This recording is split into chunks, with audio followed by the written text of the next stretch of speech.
सुप्रभात प्यारे बच्चों, एक बार फिर से मैं आपके समक्ष उपस्थित हूँ कुछ नए रोचक तथ्यों की, कुछ नई रोचक जानकारियों के साथ। जैसा कि आपको विदित है कि हम और आप जनसंचार के माध्यम का अध्ययन कर रहे थे और आज हम जनसंचार के माध्यम में पढ़ेंगे पत्रकारिता।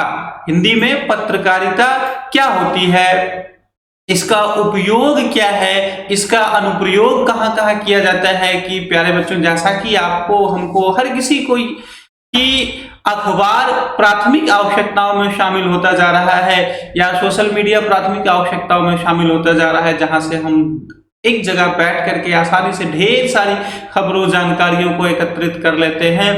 तो यह हमारे जीवन के लिए कितना महत्वपूर्ण अंग बन गया है, यह वास्तव में क्या है, इसके विषय में थोड़ी सी जानकारी होना हमें अति आवश्यक है। तो आइए आरंभ करते हैं आज के पठन पाठन का सिलसिला। हमें सबसे पहले जानना है प्रिंट मीडिया।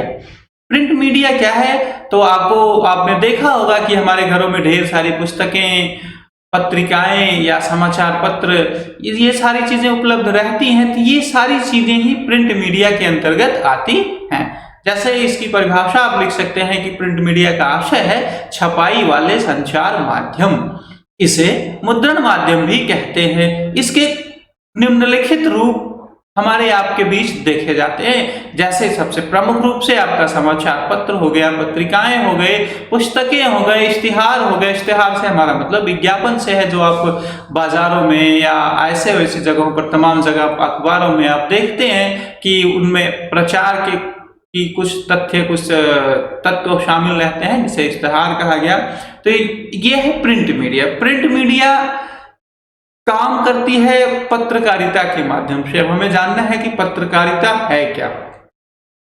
देश विदेश में घटने वाली घटनाओं को संकलित करके उन्हें समाचार के रूप में संपादित करने की विधा को पत्रकारिता कहते हैं। अर्थात देश विदेश में जो घटनाएं घटित हो रही हैं, उस घटना को समाचार के रूप में संपादित करके हमारे सामने जो प्रस्तुत करने वाली विधा है, जो प्रक्रिया है, उस प्रक्रिया का नाम है पत्रकारिता। और इसी पत्रकारिता से जुड़ा हुआ व्यक्ति जो है वो है आपका पत्रकार। इस पत्रकारिता में संलग्न व्यक्ति, अर्थात देश विदेश में घटने वाली घटनाओं को संकलित करने वाला जो व्यक्ति होता है, उस व्यक्ति को पत्रकार कहते हैं। थोड़ा सा समझने की जरूरत है पत्रकार और पत्रकारिता में अंतर। पत्रकारिता एक प्रक्रिया है और पत्रकार एक व्यक्ति है।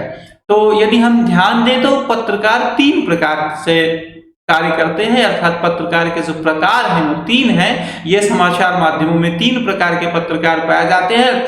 प्रथम है पूर्णकालिक पत्रकार, दूसरा है अंशकालिक या जिसको आप स्ट्रिंगर बोल सकते हैं, तीसरे हैं फ्रीलांसर या जिसको आप स्वतंत्र पत्रकार बोल सकते हैं।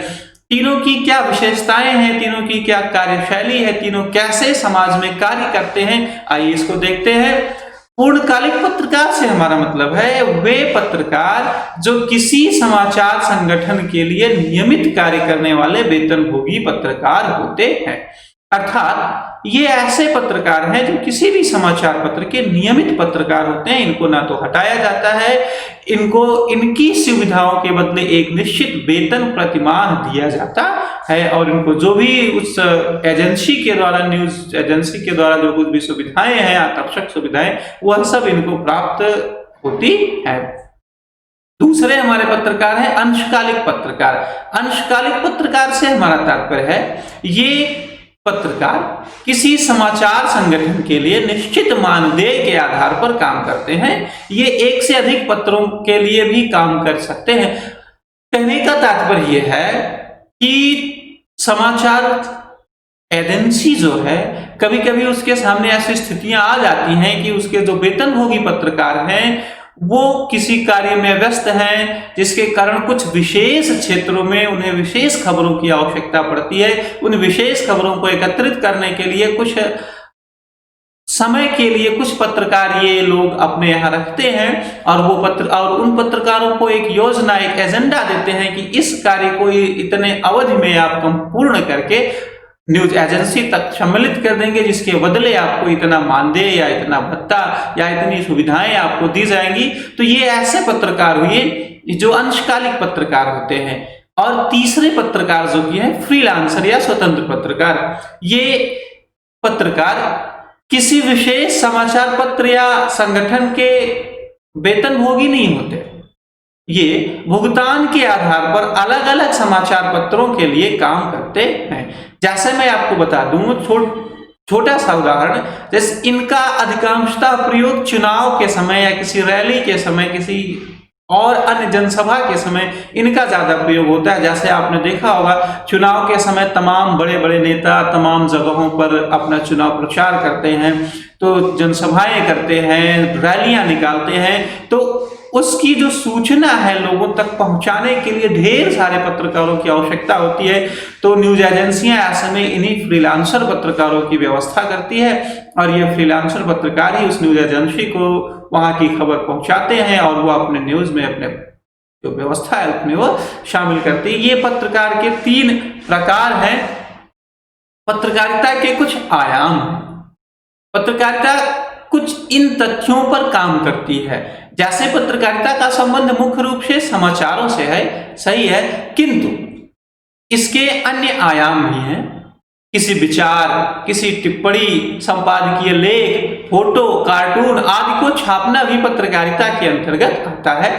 इस प्रकार पत्रकारिता के निम्नलिखित आयाम सामने आते हैं, जैसे संपादकीय, फोटो पत्रकारिता, कार्टून कोना, रेखांकन और कार्टोग्राफ। शब्द से अस्पष्ट हो रहा होगा, भ्रम हो रहा होगा कि किसके अंतर्गत क्या आता है, तो आइए चित्र के माध्यम से हम लोग जानने का प्रयास करें कि किसके अंतर्गत क्या आता है। जैसे आप किसी भी अखबार में देखते हैं तो इस प्रकार से एक संपादकीय पृष्ठ मिलता है, जैसे मैंने दैनिक जागरण पेज से लिया है, तो ये अखबार का संपादकीय पृष्ठ है। संपादकीय पृष्ठ किसी भी अखबार की आत्मा कहा जाता है। इसमें जो उस समाचार पत्र का मुख्य संपादक होता है या अन्य विचारक होते हैं, जो अन्य पत्रकार होते हैं, जो उनके अन्य एडिटर्स होते हैं, वो किसी ज्वलंत मुद्दे पर अपने विचारों के साथ अपने अनुसार उसको अपने समाचार पत्र में प्रदर्शित करते हैं। और हिंदी भाषा भाषी विद्यार्थियों के लिए ये समाचार पत्र में कुछ पढ़ें ना पढ़ें, संपादकीय पृष्ठ अति आवश्यक होता है, क्योंकि इस संपादकीय पृष्ठ के माध्यम से उनको नए नए शब्दों, नए नए तथ्यों, नए नए प्रयोगों की जो जानकारियां हैं वो बड़ी सहजता पूर्वक मिल जाती हैं। इसका लहजा कुछ साहित्यिक भी रखा जा सकता है, और इसमें वर्णनात्मक शैली का विशेष प्रयोग नहीं होता। ज्यादातर तथ्य शुद्ध, स्पष्ट और सटीक लिखे जाते हैं। यह आपका संपादकीय पृष्ठ है। संपादकीय पृष्ठ के अलावा आप देख रहे हैं एक अगला जो हमारा तथ्य था वो थी फोटो पत्रकारिता। फोटो पत्रकारिता की आवश्यकता क्या है? यदि हम इस पर ध्यान दें तो फोटो पत्रकारिता की आवश्यकता इसलिए है कि पाठक के अंदर, पाठक के मन में कहीं यह भ्रम ना हो कि उन्हें जो बताया जा रहा है वो उचित नहीं है बल्कि अनुचित है, इसमें तथ्य गलत ढंग से प्रस्तुत किए जा रहे हैं। उनको विश्वास दिलाने के लिए उस जगह की फोटो खबर के साथ प्रकाशित की जाती है। जनता को यानी पाठक वर्ग को विश्वस्त करने के लिए इस पत्रकारिता का प्रयोग किया जाता है कि जो खबर हम तक पहुंच रही है वो वास्तव में शुद्ध है, सटीक है, स्पष्ट है और पूर्णतः 100% सत्य है। अगली जो हमारी पत्रकारिता थी या पत्रकारिता का जो आयाम है वो है कार्टून कोना। ये किसी भी पत्र का बहुत ही महत्वपूर्ण अंश होता है। आपने यदि दैनिक जागरण या अन्य समाचार पत्रों को देखा होगा तो उसमें छोटा सा कार्टून कोना आता है। इस कार्टून कोना में देश की बड़ी से बड़ी समस्या को हास्यास्पद ढंग से व्यंग्यात्मक शैली में चित्र के माध्यम से प्रस्तुत किया जाता है। यहाँ ज्यादा लिखने का कुछ प्रयास नहीं किया जाता। जैसा आप चित्र में देख रहे होंगे, महंगाई एक ऐसी समस्या है जो बढ़ी तो आम जनता पर उसका क्या प्रभाव पड़ा और सरकारी जो कर्मचारी थे उनका उन पर क्या प्रभाव पड़ा। महंगाई बढ़ी तो सरकारी कर्मचारी यानी सरकारी नौकरी करने वालों का भत्ता बढ़ गया और जो प्राइवेट काम करने वाले थे उनके विषय में सरकार ने कुछ नहीं सोचा, जिस पर एक व्यंग्य कार्टून के माध्यम से किया गया।